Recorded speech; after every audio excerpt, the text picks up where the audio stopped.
Hey everybody, we're here for a new episode, 5 for talking. I haven't said that in a while, but I mean, we're coming up here. This is going to be our season finale for season 4. Getting ready. There will be off-season episodes that will come out throughout the summer, and look out for those. But season 4 is over. Season 5 will start when the new season starts. So, I mean, I got Caps here, the captain of the show. He's like the top 3 most knowledgeable people in all of the hockey world. They used to call him the Chuck Norris of hockey. I was trying to think of someone from TV, but I couldn't remember anybody's names. They call him the Pierre Maguire of 5 for talking. Oh, um, don't insult me like that. I'm sorry. I take it back. Take it back. I take it back. You All gotta right. have better hair. But okay, so it's over. Tampa Bay won. The right team. Did anybody doubt it?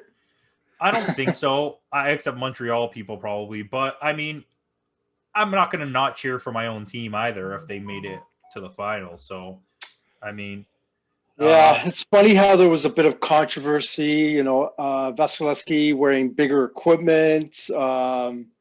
Kucherov bad mouthing some people after they won. The way the Tampa Bay Lightning kind of circumvented the cap situation by putting a few people that were making like $9 million each on the LTIR and then reactivating them as soon as the playoffs started. So, things like that. Well, let's go through some of that actually while we have it. The whole calling people out thing was kind of strange.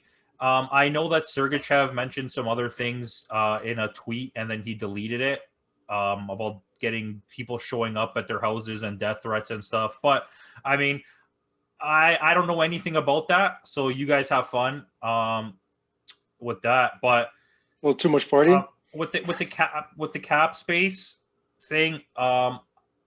The NHL has allowed it. It's been in the rule book forever. No one has bothered to change it. Multiple teams did it, including the Leafs. So, I mean, I'm not gonna single out Tampa Bay for the situation. Do I think it needs to change? No, and I'll tell you why I don't think it needs to change. That's funny because I was just talking about this with somebody. I don't think it needs to change because all the players got pay increases based on the fact that the salary cap was going to go up. And then because of what happened, the pandemic, the salary cap stopped going up for 2 seasons. This season and next season, there's no raise. So there's got to be some kind of loophole here. Meanwhile, in basketball, they have the buyout market where every good player in the NBA on a bad team gets bought out right before the playoffs and gets picked up for $100,000 by a championship contender, which I think that's their loophole, right? And the NHL has to have something at least until they get it's the only league of all the major sports in North America where the salary cap has not gone up and the people are getting paid. They're getting paid peanuts for playing this type of a sport. My question to you is, do you think it'll be something that will be brought up or rethought in the next collective bargaining agreement? Because I definitely think that some people are going to complain about it. I know for a fact, I promise you for a fact Montreal is going to say something, and but that's rightfully they're allowed to. And I think that just them being the one team that does it is going to be enough to spark a conversation about it. I don't think anything changes, to be honest with you, or maybe there's a rule where it can only be one person. But I mean, I could see definitely other outside of Montreal, a lot of the small market teams that don't have big dollars to throw around might also be in that mix of teams that don't like it. Because if you've seen it, it's all the teams who already have the most money are the ones doing it because they're all at cap, right? Cap, the captain of the show. But yeah, I mean, it's a tough situation. That was a good question. Thoughts on Montreal? I think that they are a well-made team. They played exactly the way me and you talked about them playing from the beginning. They did ride a really hot Carey Price throughout that playoffs. I think overall, the team is good as a team. They have a solid chemistry going on. Personally, though, if which I think it will, if the alignment goes back to East and West, unless barring some huge issue happens with any of the major 8 teams that have been making the playoffs, I think Montreal still doesn't make the playoffs. I'm not saying it's impossible. It's just my opinion based on the roster. They need to make a splash. Yeah, but they proved all the people that thought the Canadian division was a joke. They proved them all wrong. Oh, absolutely. Yes, I understand. They went through the Leafs. They went through the Jets. A lot of people thought, oh, that was the Canadian division. They beat Vegas. Vegas ain't no walk in the park, eh? But congratulations I think they did a great job. I think so too. Kudos to them. Carey, they went through a lot of challenges. You know what I mean? They went through a coaching change in a shortened season. You know what I mean? They didn't have Shea Weber for part of the season. They didn't have Carey Price for part of the season. But as soon as they came back, both of them turned back the clock. Excuse me, and good for them.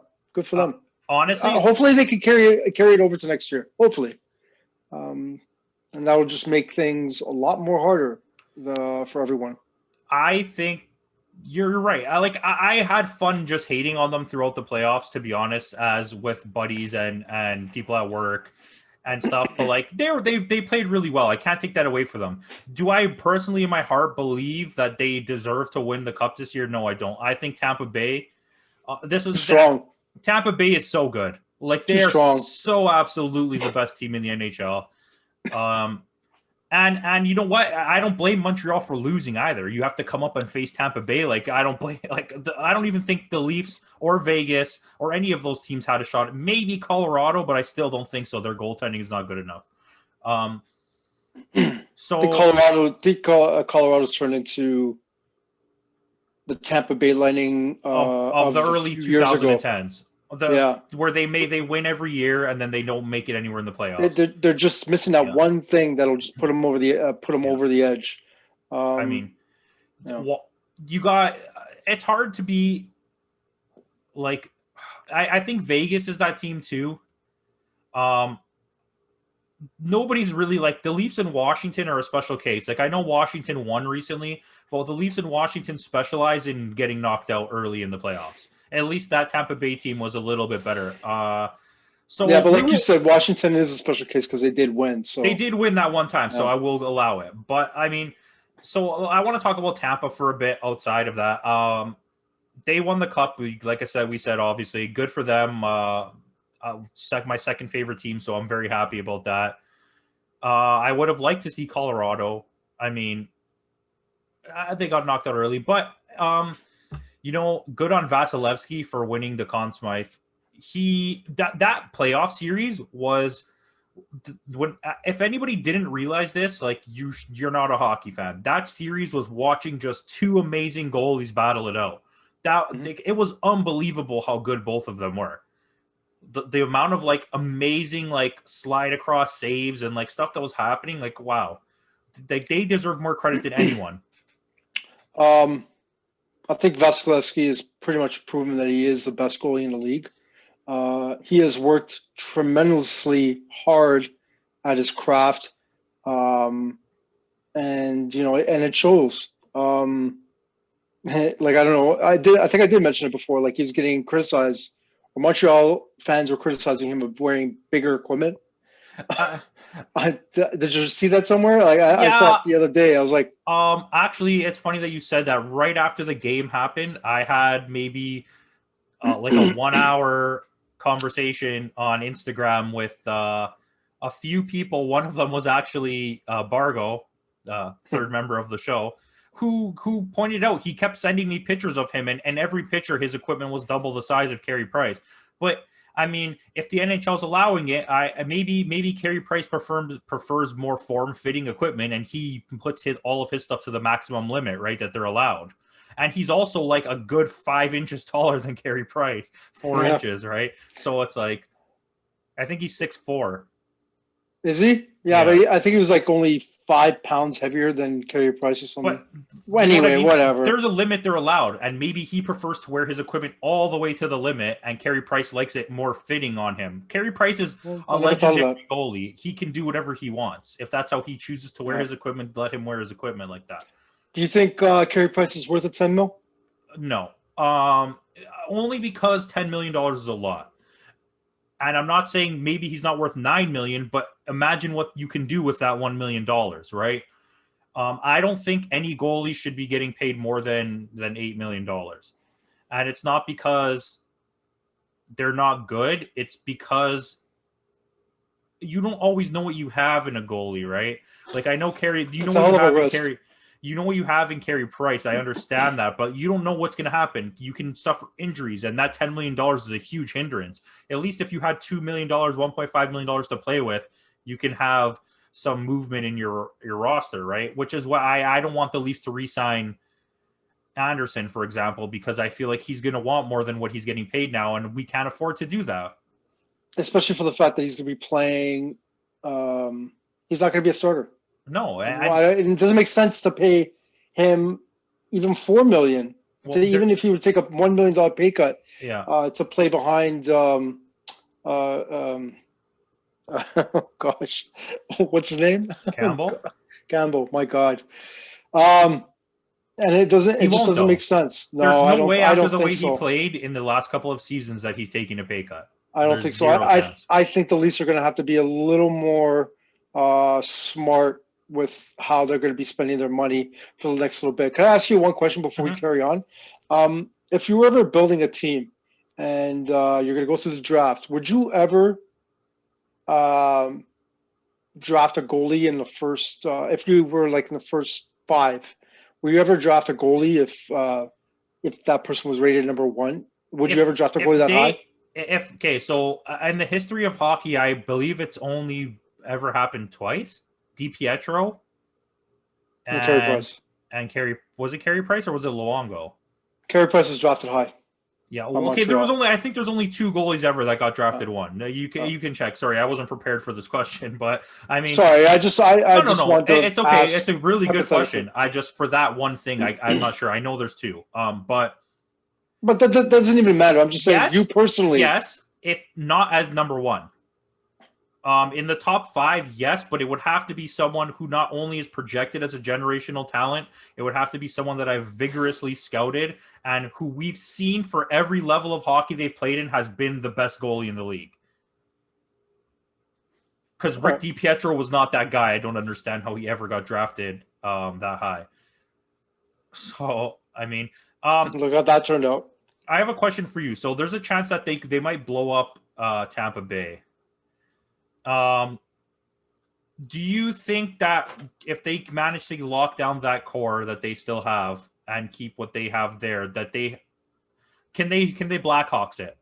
Can they win again in the next 2 years if they keep everybody there? Not like they're going to lose all the side pieces. You're going to lose your Sorellis and probably your Gords. Yeah, but that's been the case for them for the last maybe 4 years. Like they've kept Kucherov, they kept Stamkos, they kept Henman, Vasilevsky, Brendan Point, and they just sort of build around them. But you're going to have those guys still, right? You're going to lose the little guys. Like your Gord is probably gone. You're going to lose Tyler Johnson. He's probably going to the Kraken, to be honest. So I still think they're still a contender, like for the next 3 years at least. I agree. I think that the top 3 for the next 2 or 3 seasons is still going to be Colorado, Vegas, Tampa Bay. Tampa, yeah. If Colorado ever fixes their goaltending issues, I think they might be a real big threat. And if Vegas can ever get a real superstar goal scorer, I wouldn't be surprised if they try to make a move for Laine and hope that he recovers. But I don't think he's the guy. But they don't have any goal scoring. Do you consider Colorado a contender next year? Yeah, 100%. But I think that I still think they'll never be a true champion level team without a new goalie. And if Frederik Andersen opens a lot of opportunity because apparently Colorado and Pittsburgh are both interested in Andersen. Do you like? Are you confident in picking Colorado next year? Like, I if don't they know because find a goalie, because they haven't been able to get over that hump. between me and you, for the last 2 seasons, we've both been very confident in Colorado, and we've both been let Very down. confident. Yeah. I don't know if I have that kind of confidence anymore after seeing them the way they played against Vegas, especially the way that Vegas then went on to lose to Montreal. But yeah, My other question to you is do they get rid of Did they let go of Kadri? Did they trade him, or did they, based on what you saw? I don't know. I don't know what you do there. Like he hasn't learned his lesson. I Apparently. wouldn't. If I'm Colorado, I'm getting rid of him. But then on the flip side, is anyone going to take that? Mm-hmm. Good point. Do you Good just point. try to like beat it into his skull that like you got to just smarten up, kid? Yeah. I don't know. If they're able to trade for someone of value or equal value for him, I mean, why not? But yeah, it's a pretty sticky situation there. How do you think Seattle will do? That was going to be my last question for this episode, but I think when you really look at it, they're not going to have a team like Vegas because Vegas had the loophole of being allowed to let teams trade them players to not pick their best players and then still being able to pick a player off that team. So, I mean, that's a huge factor. I do think from what I've seen, like we talked earlier about all the breakdown videos from like Sports Illustrated and Bleacher Report and like all these places, that they're going to end up with 5, 6, 7 really good defensemen. No superstars, but like 6 or 7 really good defensemen. They're going to get 3 starting goalies for sure. And they're probably going to get 1 superstar forward, and then the rest of the team is just going to be filled up with Tyler Johnsons. Yeah, I don't know if they won't be a playoff team in my opinion, but they'll be better than we expect. I think they'll be better than Buffalo. Sorry, Buffalo, I mean, but you're playing in the West. I don't know if you want to say this for a Leafs episode, but I do. I want to ask. Do you want to leave it for let's Leafs leave it for a episode? Leafs episode. All right, let's leave it for Leafs episode. Okay, well, do you have anything else right now? Go, tell me about Seattle. Give me your thought on Seattle. I think Ron Francis is a very knowledgeable hockey mind. I think he'll put together a pretty decent team, like you said, and they may not be a contender next year, but if he could put a decent team together, I think they'll be pretty good in a few years. And I got to give him big credit for that. I really wish they would have called that team the Supersonics, but it would have been really cool. I wanted them to be really cool. I don't remember what their original name was. The Millionaires, I think they should have called them that, or like went throwback to their old actual Seattle name when they had a Seattle team, Metropolitans. Oh, I think yeah, they were. Metropolitans. Yeah. Okay, I remember that. Yeah. That was the second favorite one, I think, in the voting. But anyways, I think and they won the first cup ever. Yeah, Ron Francis is doing really good so far. He's put together a solid team. And I think he's doing something we've never seen before. He's laying all his cards out on the table in public for all the other teams to hear about and see. And it's kind of like, is he just playing mind games with them? Like, we don't know yet. Because apparently a lot of sources are saying what he wants to do is get all trade clout so that at the trade deadline, he can move everything for draft picks and then use the money that he frees up to sign free agents in the next offseason. So, which is supposed to be a pretty decent class of free agents. We'll see what happens. I mean, he's a smart guy. He did a lot with Carolina, and I don't have anything else. You got anything else? I do have one more thing, go. And then we can just leave it at this afterwards. Do you keep the divisions the way they are for one more year, or do you try and go back to I go back. What you had? You go back? I go back. I don't think it's productive for the NHL to do this. I think it makes for entertaining hockey, but at the same time, it also was very fatiguing. if that makes sense. Like by the end of the season, I was like, I do not want to watch you play Calgary 3 times in a row again. Like, yeah, it was a shortened season though, so like I think it was just good enough. Like it was just the right amount, I guess. I think you could take this ideas from this what we saw and implement it. So like have the Leafs go 3 games in a row in the middle of the season against Boston or against Detroit. So you build like rivalries instead of just playing once now and then once at the end. Let them play 3 times now and then 2 times after, so that now we build something there. But I don't want to watch the Leafs as a Leaf fan play a bunch of crappy teams 19 times in a season. And no offense to them, but like maybe they're better next year, but still there's always going to be a division that has a bunch of bad teams in it. You know what I mean? So that's all I have. All right, guys. Thanks for watching. Come back next time. Let us know how you felt about Tampa, Montreal. Thank you. Little Nardwar. You like that?